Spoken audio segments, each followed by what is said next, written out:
There was a time when performance driving didn't begin with a touchscreen animation explaining horsepower using blue neon graphics. A time before cars started sounding like Bluetooth speakers with anger issues. Late 90s Japan created a street racing culture that still feels strangely mythological today. Not because the cars were unbeatable, but because the people driving them looked like they had slept for maybe 40 minutes total. This wasn't the age of influencers. No thumbnails with his face beside a rented supercar. No motivational quotes of a Lamborghini doors. Just mountain roads, vending machines glowing in the dark, and lightly modified cars arriving at parking areas like they were reporting for a secret meeting nobody officially acknowledged. And somehow, that atmosphere survived. Even now, decades later, grainy VHS footage of a scratched up Nissan Silvia S13 entering a corner at irresponsible speed still feels more intense than half the modern internet. Because these cars felt obtainable, not fantasy objects, not billionaire machinery, just regular cars pushed so hard they became folklore. Tonight, we are diving into the world of Japanese street racing culture, the Touge, the Wangan, the techniques, the rivalries, the machines, and how an underground scene accidentally reshaped global car culture forever. Why Japan? Japan in the 1980s and 90s was economically exploding. Cities became denser, road networks expanded, car manufacturing evolved rapidly, and young people suddenly had access to something dangerous affordable performance. Meanwhile, Japan's geography quietly created the perfect condition for chaos. Massive cities connected by highways, and outside them, mountains. Endless mountain passes twisting through forests like somebody designed roads using spaghetti physics. These roads became known as Toge. Toge racing wasn't really about outright speed, it was rhythm, precision, momentum, and occasionally discovering religion after entering a blind corner too fast. Unlike drag racing, Touge punished brute force. A massive horsepower build meant nothing if your suspension moved like boiled noodles. Drivers learned quickly. Balance mattered more than ego. Well, slightly more than ego. Because ego was still doing overtime. The reason this era became legendary wasn't just the roads, it was the cars. And not because they were perfect. Some of them were objectively held together by optimism. But together, they created one of the greatest performance eras ever produced. The Toyota AE86 became famous for balance and simplicity. Lightweight, rear wheel drive, minimal power, which meant momentum became everything. If you lost speed in an AE86, you weren't getting it back quickly. The car taught drivers precision, whether they liked it or not. Then there was the Nissan Silvia S13, arguably one of the most culturally important Japanese cars ever made. Not because it dominated every race, but because it was accessible, cheap, rear wheel drive, easy to modify, predictable at the limit. Basically, the automotive equivalent of this might become a problem later. And it absolutely did. The Silver became deeply connected to drifting culture because drivers discovered it rotated beautifully under weight transfer. Then came machines like the Mazda RX-7 FD, a car so beautiful it almost distracts you from the fact that the rotary engine occasionally behaved like a mechanical drive assessment. Lightweight chassis, near perfect proportions, violently smooth power delivery. The FD didn't just look fast, it looked expensive to misunderstand. Meanwhile, cars like the Nissan Skyline GTR R32 earned terrifying reputations. A Tesla all-wheel drive, twin turbos, immense grip, the R32 became known as Godzilla, which is probably the most respectful possible way to say this thing arrives and ruins everyone's evening. The techniques is where the mythology really begins. Because Japanese street racing culture wasn't just about speed, it became obsessed with technique. Drivers studied tilt and shifting, trim, braking, left wheel braking, weight transfer, and rotational balance with the seriousness of aerospace engineering, except with more cigarette smoke. A lot of these ideas actually came from rally driving, especially Scandinavian rally techniques involving momentum rotation and weight manipulation.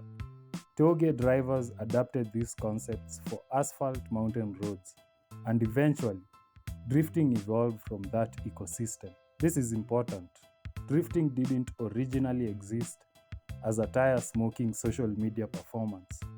It started as an aggressive method of controlling rotation through corners. Then came the gutter run, popularized globally by Initial D. To outsiders, the technique looked fake, intentionally dropping inside wheels into a drainage gutter to stabilize rotation through corners sounds exactly like something invented by a sleep deprived anime writer at 3 am. But versions of it genuinely existed. Certain Touge drivers used gutters to tighten cornering lines and reduce understeer. The risk? If you misjudge the depth, congratulations on your new suspension geometry. Touge driving demanded memorization. Drivers learned bumps, surface changes, guardrail distances, camber transitions, and braking references.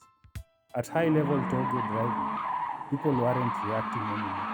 They were predicting, which is somehow both impressive and deeply concerning. Then came Wangan. If Touge racing was precision, Wangan racing was pure psychological instability.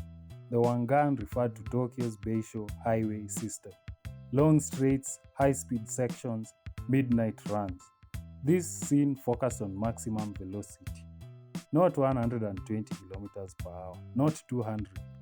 People were attempting speeds that made factory engineers spiritually uncomfortable. Cars like the Toyota Supra A80 and heavily modified Nissan Skyline GTR 34 became highway monsters. Massive turbochargers, extended gearing, aerodynamic tuning. At these speeds, stability became survival. One small mistake on the Wangan didn't become content. It became a documentary narrated by concerned news anchors. This era inspired stories like the Wangan Midnight. And unlike modern internet racing culture, a lot of these drivers stayed anonymous. Reputation mattered more than visibility. Some drivers became legends with barely any public footage, which somehow made the entire scene feel even more mysterious. Then came Initial D, an anime about tofu delivery accidentally introducing millions of people to weight transfer theory, me included, which is objectively hilarious when you think about it. But Initial D mattered because it captured the atmosphere. The vending machines, mountain roads, quiet rivalries, obsession with technique over status.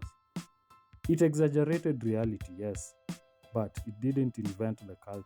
It mythologized an existing one.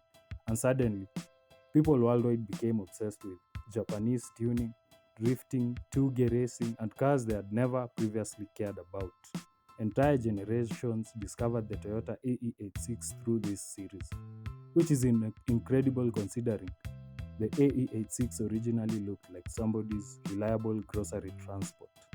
Initial D turned it into an international icon, and to this day, people still hear Eurobeat and instinctively want to attack a mountain road with excessive confidence. Humanity may never fully recover. But eventually, the era changed. Police crackdowns intensified, surveillance improved, road barriers increased, street racing fatalities drew attention, and cars themselves became different. Modern performance cars became faster than ever, but also more filtered. Traction control, electronic assist, digital steering systems. Some modern cars are so competent, they make average drivers feel briefly chosen by destiny. Older cars demanded more mechanical understanding. They communicated constantly through steering, vibration, chassis movement, engine sound, tire feedback. You didn't simply drive them, you negotiated with them, sometimes aggressively. And as the world became more connected online, the underground feeling started disappearing. Mystery became content. Parking area legends became social media accounts. The culture didn't completely die, but it transformed. Maybe that's why people still romanticize this era. Not because it was safe, because it absolutely wasn't. Not because it was morally perfect, because people genuinely got hurt, but because it felt human. Imperfect drivers, imperfect roads, imperfect machines, everything mechanical, physical, and immediate. No filters between action and consequence. And maybe that's what still resonates decades later. Under the grainy footage, turbo noise, and the mythology was a generation of drivers trying to feel connected to something real, even if that connection occasionally arrived sideways at 140 kilometers per hour. Hit like if you enjoyed the video.